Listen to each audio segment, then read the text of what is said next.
Good evening and welcome to another happy hour with the Maestro. You're probably wondering why I'm wearing this bizarre attire that doesn't look like the traditional happy hour with the Maestro attire. Well, you can see I have this World Series baseball cap when my home team, the Boston Red Sox, were last in the World Series 2018, and my sports jersey, because we are going to be featuring tonight on Happy Hour with the Maestro an excerpt from a concert we did back in March of 2019. We called it Sports Madness, and we had an awful lot of fun that night with some dear friends who will be featured in this video tonight. I'll tell you a little bit more about it in just a moment, but first I want to thank our sponsors.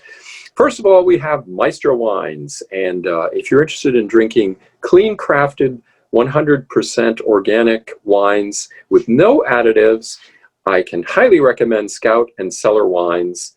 Just email me or text me and I'll be happy to share more information. Of course, our season sponsor for many years has been the Boeing Company, and we want to thank Boeing and its associates. Also, the Gaylord and Dorothy Donnelly Foundation and the South Carolina Arts Commission. All right, back to our special presentation. This is a really fun piece, and it's called New Horizons in Musical Adventure.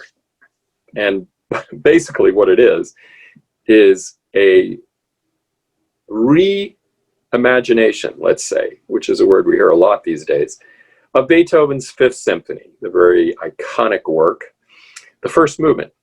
So it's reimagined as a sporting event. This piece was put together by a gentleman named P.D.Q. Bach.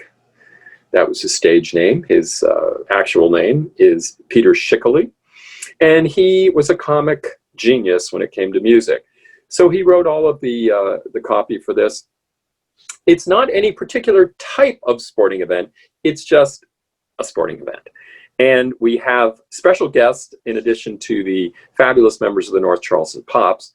Our special guests who will be performing with us in this performance. First of all, we have Jim Stuckey. Jim Stuckey's a really cool guy and lives in our region. He's originally from South Carolina, and for several years he played for the San Francisco 49ers, including on 2 Super Bowls. And I remember when we did this performance, everybody was marveling at his Super Bowl ring, which was really awesome. And also doing commentary for this is our good friend, Bill Walsh, who is the chief meteorologist at WCSC TV5 here in Charleston. And as our referee, we have Stuart Williams, who's a dear friend of the North Charleston POPS Orchestra. So it's a lot of fun. And there's nothing real serious about it, except the music, which is quite serious and quite intense. But every once in a while, you got to make fun of classical music, and that's exactly what we're going to do. Hope you enjoy our Sports Madness Beethoven Fifth Symphony Sportscast.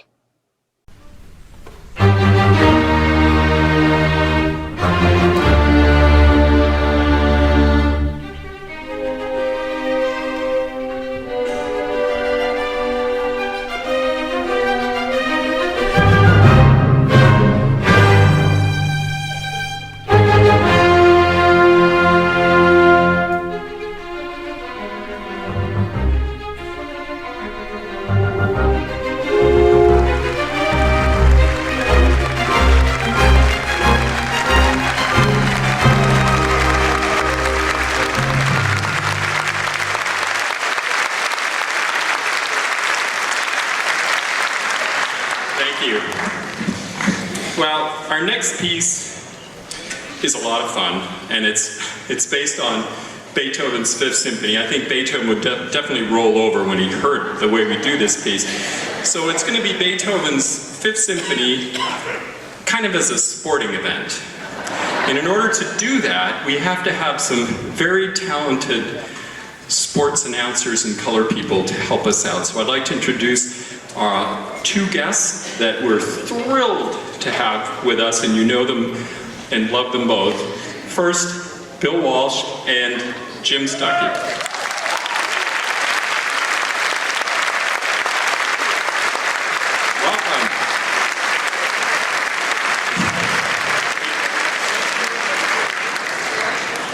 Thank you, gentlemen. You can take your seats now in your respective announcer chairs there. Wow.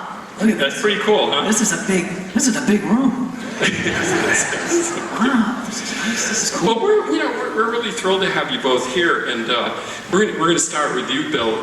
I've always been fascinated by what a meteorologist, what a weather person does. I mean, it seems so complicated. Oh, it's easy. I just have socks. I wear the radar socks. See, it's easy. Oh, and then it tells you what to do right there. Oh, it's a radar. That's awesome. So, what's the most fun thing about your job? Most fun is doing this stuff, like with my buddy Jim Stuckey. Also getting the forecast right, which is fabulous. That's I gotta say, you did a really nice job this weekend. Well, let me tell you, if we were wrong, I was just going to blame Channel 2. So don't. Yeah, right. That's what you. I mean, come on, really, think about it. Seriously.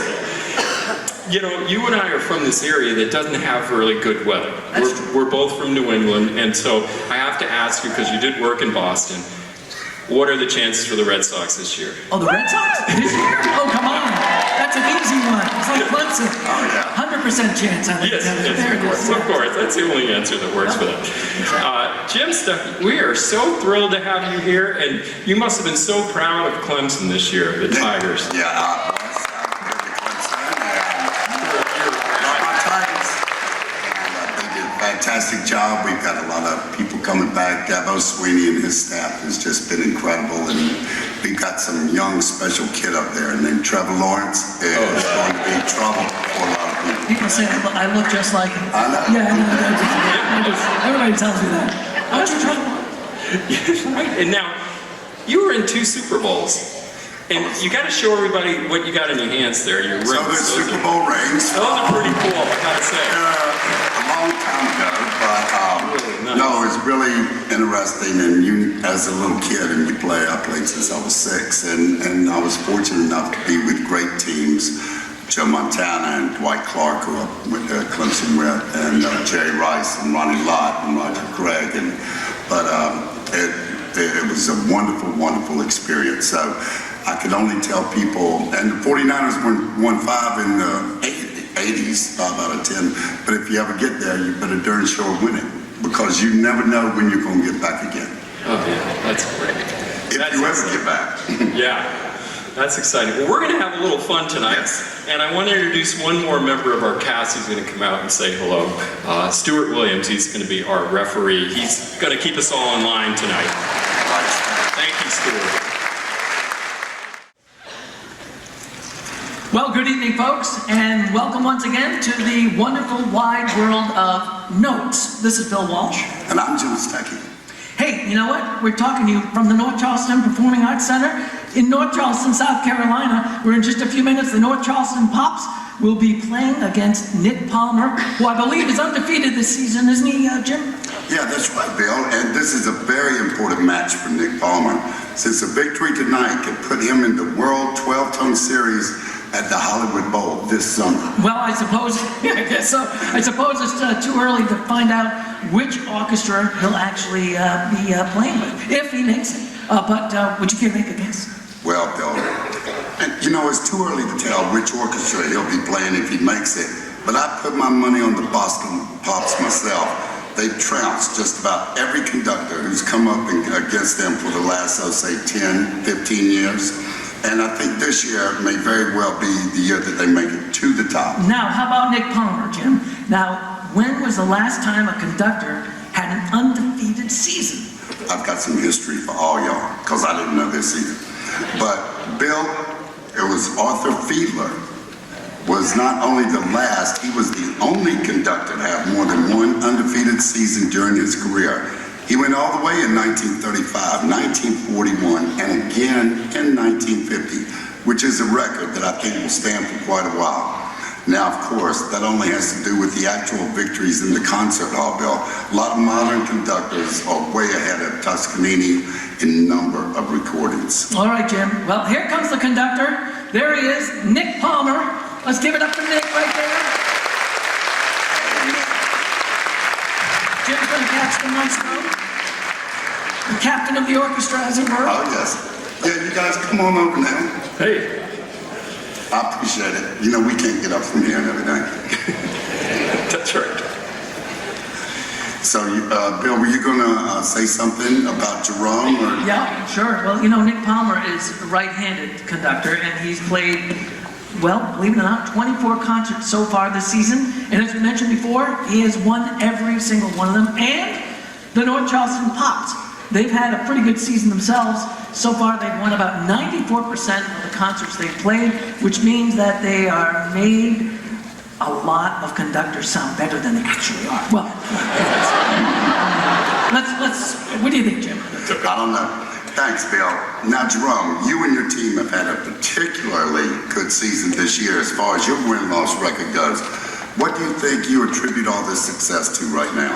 There's a nice lady in the orchestra named Tacy Edwards. I think I can attest all of our winning success to. So it's all because of her.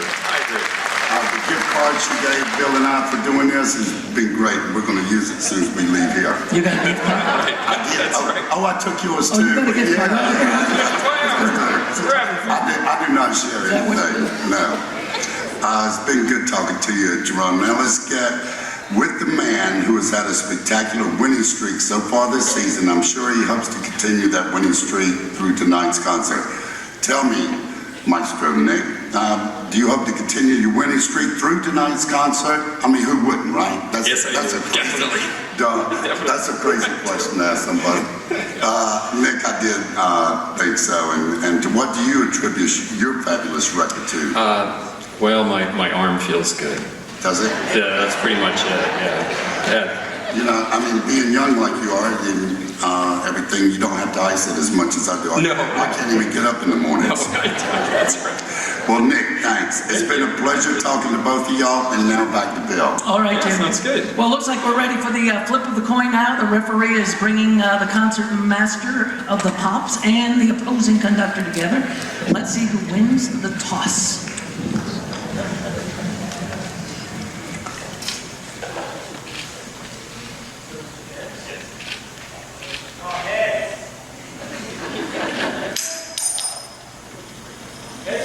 Heads it is.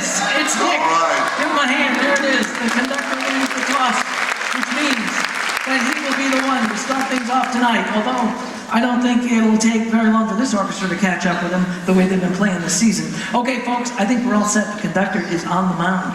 He's stepping up to the rubber. Both teams are in position, and the referee is getting ready. And they're off with a 4-note theme. I don't know whether it's slow or fast yet because it keeps stopping. It doesn't seem to be able to get off the ground yet. And it looks like, well, we're coming up to a cadence here, folks. There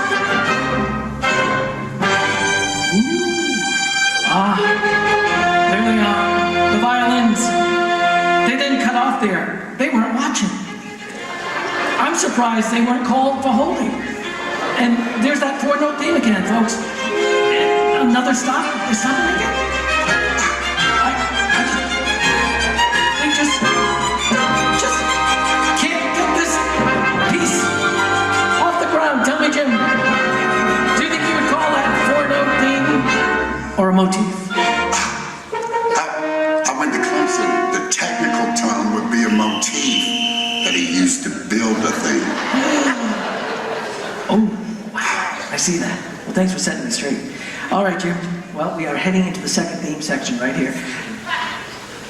And we are looking at, wow, did you hear that? Someone down there in the horn section, they really flubbed that one.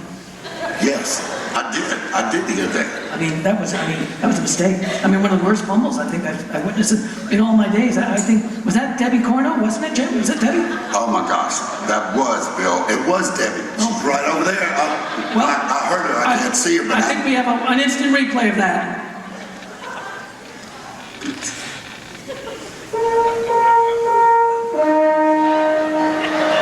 See that slow motion?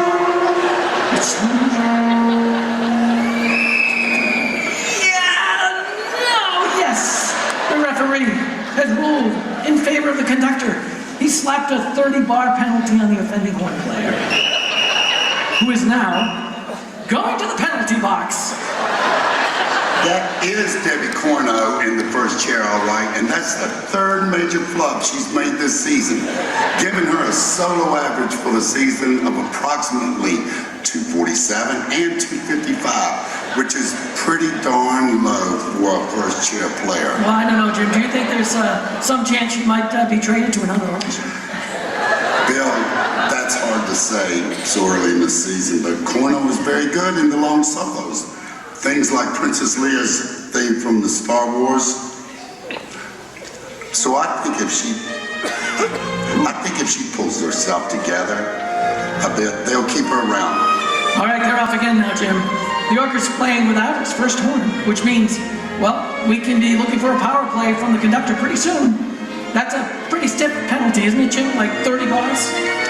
Yes, it is, Bill, although these bars go by pretty fast. So it isn't really that much in terms of time. I think the longest that anyone has ever stayed in the penalty box was when John Williams played the Boston Pops in 1985. And the entire French horn section spent the whole last movement in the penalty box. Of course, in spite of that, the Pops came out on top. Oh, well, I think it's development time down there now, Jim. Let's see what's going to happen. The horns, starting it off, they seem to be in pretty good shape now.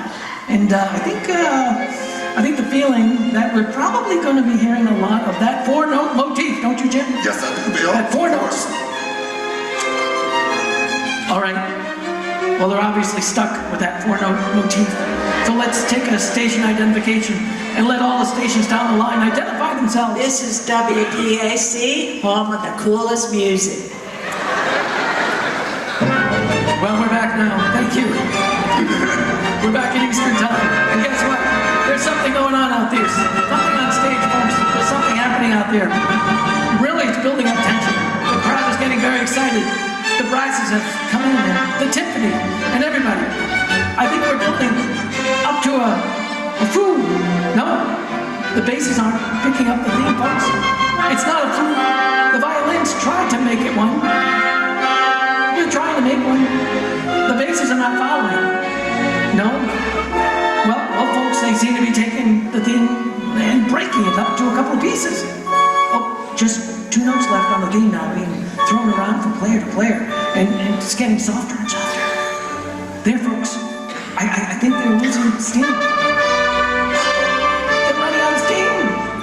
And they're getting a little lethargic, don't you think? I mean, come on, you gotta know the truth. Well, it's down to 1 minute now. Oh, things are, oh, wait a minute. Oh, the brasses, they're coming in.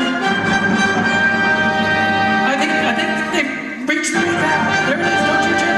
There's no doubt about it, Bill. Your average Beethoven symphony usually has a recap right after the second quarter, and this one is falling right in line. Well, let's see if those violins can cut off with the rest of the orchestra. Let's see. Hey, it's time for the oboe. Holding the note too long. Wait. She's playing a cadenza.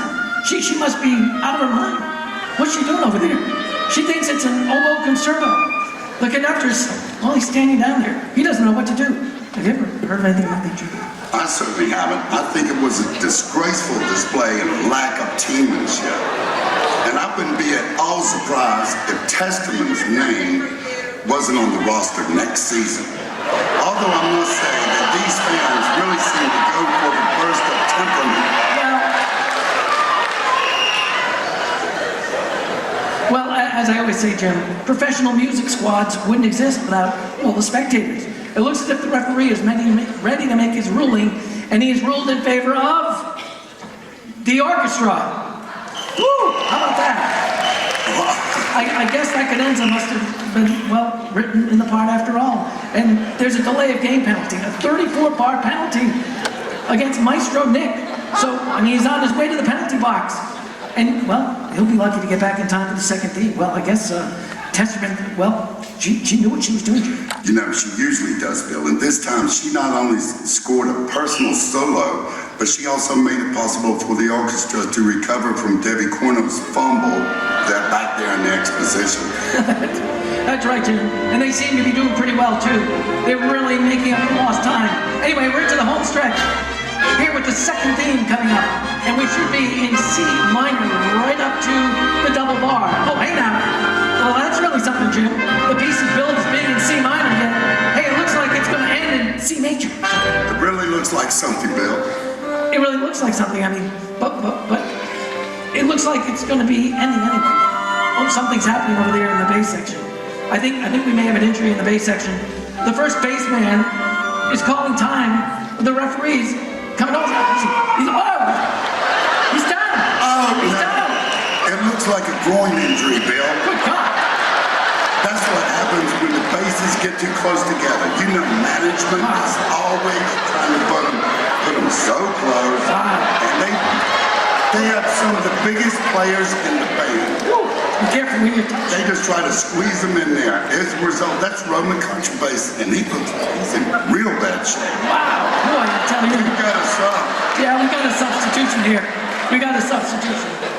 It's been a bad year for the contrabass, Bill. In fact, it's been a bad year for the team injury-wise. This is contrabass's third injury, and the player they sent in to replace him, Double B Vio, has already had a couple of injuries himself.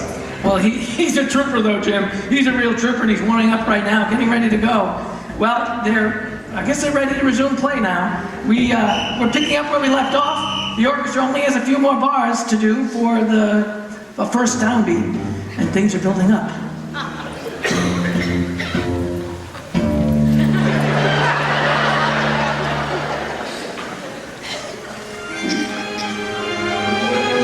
Things are building up again. Look at this. Up a little bit more. The violin's really getting into the hole. Look at that. They're really beginning to roll now. They're adding all the woodwinds there. They're throwing in all the brass.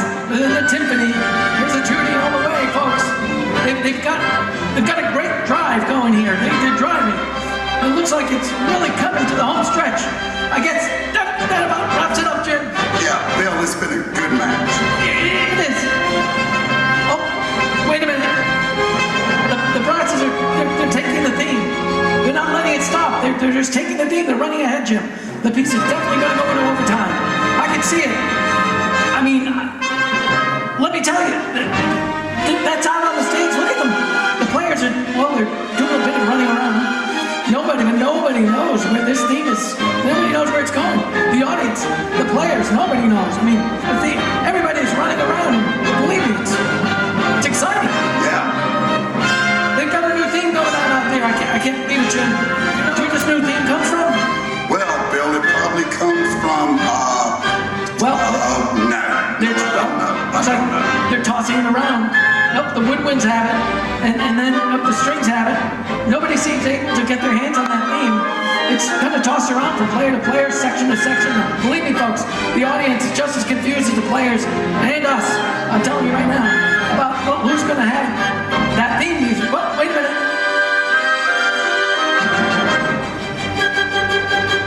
Oh, what's this? Oh, I can't believe my ears. Hey, it sounds as if another recap. It sounds as if he's going right back to the beginning. I mean, if this is true, this is the first time it's happened in 10 years of concert casting. I mean, really, wait a minute. There are the final chords, though. They may be. It is. Oh my gosh. Look, we're watching the referee. That's it, folks. Here are the other scores. Whoa! Wow. Well, folks, that about does it. It was a real exciting bout, and we can all look forward to the rematch between these two powerhouse contestants. Stay tuned, folks, for the World Heavyweight Operatic Championship, where two sopranos will fight for the title at the Metropolitan Opera in New York City. In the meantime, this is Bill Walsh. And I'm Jim Stuckey. Signing off for the worldwide World of Notes. Have a great night, everybody. Good night. Good night.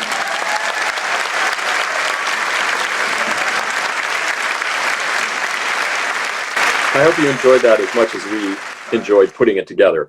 It was a blast, and we had a really, really fun time. All the musicians of the orchestra bought in 100% to it, and our great commentators and referee did such a super job, and were absolutely hilarious and really made it come alive as a really fun event.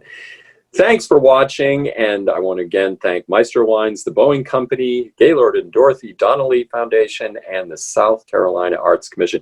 Please join us for another happy hour with the Maestro next week, Thursday at 5 p.m. Thanks again.